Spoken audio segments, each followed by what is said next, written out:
आज हामी हाम्रै नेपालको बारेमा कुरा गर्दैछौँ। यस्तो देश जहाँ मौसमभन्दा अप्रत्याशित चिज केही छ भने त्यो हो वर्तमान राजनीति।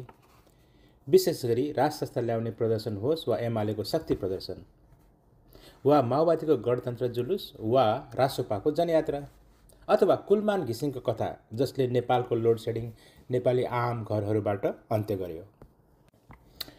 आफ्नो काम राम्रो गरेकोले उनलाई पुरस्कृत गरियो बर्खास्तगीद्वारा। हो, यस्तै भयो।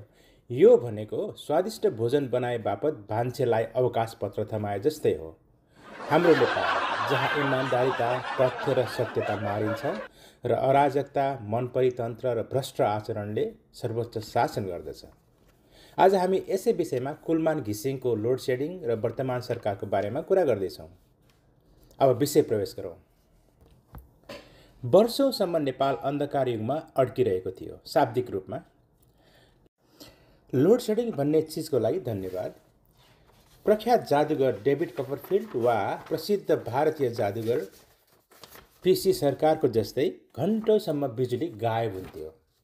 मानिसहरू त्यही ब्ल्याकआउट वरिपरि आफ्नो जीवनको तालिका बनाएर जीवनचर्या व्यतीत गर्थे।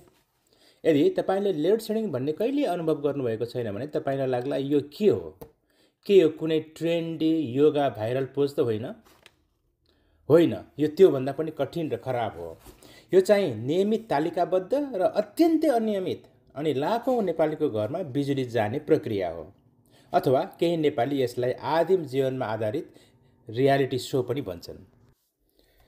लोड सेडिङको एउटा इन्ट्रेस्टिङ कुरा के हो भने यो असहज मात्र होइन, यो एउटा दैनिक जीवन कला र एक किसिमको राष्ट्रिय खेल जस्तै भइसकेको थियो। टुकी वा मैनबत्ती वरिपरि बसेर गृह कार्य गर्नु, पारिवारिक सदस्यहरू नोकिया फोनको प्रकाशमा आँखा खुम्च्याउँदै तास खेल्नु र छिमेकीहरू घरको छतमा भेला भएर भलोकोसारी गर्नु नियमितता जस्तै भइसकेको थियो। लोड सेडिङले पारिवारिक र सामाजिक अन्तर्क्रिया यति साह्रो घनीभूत गराउला भन्ने कसले सोचेको थियो होला?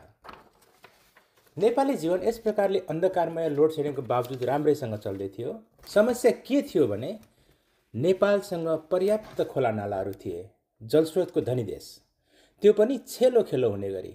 साँच्चै भन्ने हो भने यो चाहिँ कस्तो थियो भने टिफिनभरि खानेकुरा भएको स्कुले विद्यार्थी जस्तै थियो जो अझै भोकै रहन्छ, किनभने टिफिनबाट खाना निकालेर खानै बिर्सिन्छ। करिब 40,000 मेगावाट बिजुली नेपालले निकाल्ने हैसियत राख्छ, तर जम्मा एउटा घर वा बस्ती उज्याल्याउन पनि हम्मे परिरहेको समस्या मुख्य रूपमा भ्रष्टाचार, असक्षमता र प्रशासन तन्त्र थियो, जुन चाहिँ एक जोडी हेडफोनको तार जस्तै तपाईँको खल्तीमा जेलिएर बसेको थियो, त्योभन्दा गहिरो रूपमा अहिले पनि छ। जलविद्युत उत्पादन र वितरण व्यवस्थापनतिर उल्लेख्य ध्यान पुगेकै थिएन। फलस्वरूप लोड सेडिङ थियो र दोषारोपण कहिलेकाहीँ बाख्रालाई लगाइन्थ्यो। हो, केही मान्छे बाख्राले तार चपाइदियो वा बाख्राको नाममा ऋण नै पचाइदियो भन्ने तर्क गर्छन्। बरु यो 82 सालमा हिँडिरहँदा बाख्राभन्दा पनि अरू सबै कुरामा जस्तै सबै कुरा टिकटकलाई दोष दिँदा जायज देखिन्छ। अन्य धेरै कुराले चाहिँ लोड सेडिङले पनि नेपाली जनमानसलाई धेरै इन्स्पायर गर्यो। कमेडी गीत, मैनबत्ती वा फ्ल्यास लाइटको लुछाचुडी के सृजना गरेन यसले जीवन अवरुद्ध मात्र गरेन, यसले जीवन परिवर्तित पनि गर्यो। यसै क्रममा एक कर्मयोगी नेपालीको उदय भयो। उनी थिए कुलमान घिसिङ। अब अलिकता प्रकाश पारौँ यो अँध्यारोतिर, जसले नेपालको राजनीतिदेखि प्रशासन सबै हल्ल्याए। कुलमान घिसिङले यस प्रकारको नेपालको अराजक बिजुली प्रणालीलाई एकपटक टक्क हेरेर भने यसमा केही काम हुनैपर्छ। I can do something on this. आफ्नो दोस्रो कार्यकाल 3 महिना मात्रै भएको लोड सेडिङ यसरी गायब गराइदिए कि तपाईँको पूर्व प्रेमिका नेटफ्लिक्सको पासवर्ड पाउने बित्तिकै गायब हुने गर्छ। यसपछि फोन चार्ज गर्ने, टेलिभिजन सोहरू मजाले हेर्न पाइने भयो। भनेको यो मात्र होइन कि समयमै पानी तानेर समयमै सुत्न पाइने पनि भयो। यस प्रकारको सहज सुविधा उपभोग गर्दै अप्रत्याशित रूपमा सरकारलाई के काम पाइनस् बुहारी भने चाहिँ कुलमानलाई बर्खास्त गरियो, त्यो पनि सेवानिवृत्त हुनुभन्दा मात्र 3 महिना अगाडि। अनि यो अचम्म लाग्दो निर्णयको पछाडि को छ त? अथवा कुन ठुलो उद्देश्य प्राप्ति गर्नको लागि ऊर्जा मन्त्री दीपक खड्का र प्रधानमन्त्री ओलीले यिनलाई बर्खास्त गरे।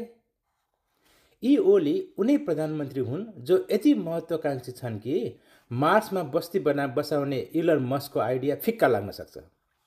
घर घरमा ग्यास पुर्याउने कुरा होस् अथवा पानी जहाज आउने कुरा होस् वा मङ्गल ग्रहमा विद्युत निर्यात गर्ने कुरा होस्, ठुला ठुला कुरामा उनी अल्झिएका छन् र ठुलो ठुलो आश्वासन बाँड्छन्। ठुलो ठुलो कुरामा अल्झिएका उनी लोड सेडिङ अन्त्य गर्ने सानो कुरामा मन पराउने कुरा चाहिँ पक्कै भएन। यो लास्टको मङ्गल ग्रहको कुरा चाहिँ मैले बनाएको हो है। तैपनि उनको केसमा साँच्चीकै लाग्न सक्छ। ओलीको ज्यादै महँगो पाते फिलिप घडीलाई पनि नबिर्सौँ। कम्युनिस्ट सरकारको नेतृत्व गर्ने व्यक्ति समानताको च्याम्पियन मानिएको प्रणाली त्यहाँ एउटा सानो गाउँको बजेटभन्दा बढी खर्च हुने घडी ढल्काएर हिँडिरहेको छ। यो यस्तो भान हुन्छ मरेका कार्ल मार्क्स जुरुक्कै उठे, यो सब देखे र तुरुन्तै भने कम्युनिस्टको सपनाको फिर्ताको माग गरे। यो घोषणापत्र गोप्य रूपमा मासु भात खाने मांसाहारीको लागि सादा शाकाहारी भोजन जस्तै हो। कुलमानलाई बर्खास्त गर्नु नराम्रो निर्णय मात्र थिएन, यो एक शानदार नराम्रो निर्णय थियो। बर्खास्त गर्नुका कारणहरूमा पुरानो बक्यौता रकम नउठाएको भनिएको छ, जबकि बक्यौता रकम उठाउन भरमग्दुर प्रयास गरिरहेका थिए। नतिर्ने उद्योगहरूको लाइन पनि काटिएको थियो। सरकार भने काटेको लाइन जोड्न भन्दै थिए। यो कस्तो हो तपाईँ नै कल्पना गर्नुहोस्। यो चाहिँ मेरो विचारमा कुलमान एक यस्ता वेटर हुन् जो खाना खुवाउन कोसिस गरिरहेका छन् र सरकार उनको पछाडि उभिएर धमाधम प्लेटहरू छिन्दै र खाना खानेहरूलाई फुसफुसाउँदै यसलाई पैसा नदिनुहोस् भन्दैछ। अझ सरकार विद्युत महसुल सङ्कलन नगरी बिजुली दिन चाहिरहेको छ। यो भनेको भाडा नतिरेर निकालिएको भाडावाललाई पुनः साँचो दिएर आउनुस् मेरो घरमा बस्नुस् भने जस्तै हो। यो अराजकताको पराकाष्ठा हो। अन्ततः कुलमान 3 महिना अघि नै फालिए। एक कर्मवीर नेपालीको अवसान भयो। यसमा ओली सरकारलाई बधाई दिउँ। यो प्रोग्रामले नेपालीको भविष्य नेपालको विद्युत जस्तै उज्यालो देखिन्छ, जुन कुलमान आउनुभन्दा अघिको जस्तो थियो। धन्यवाद।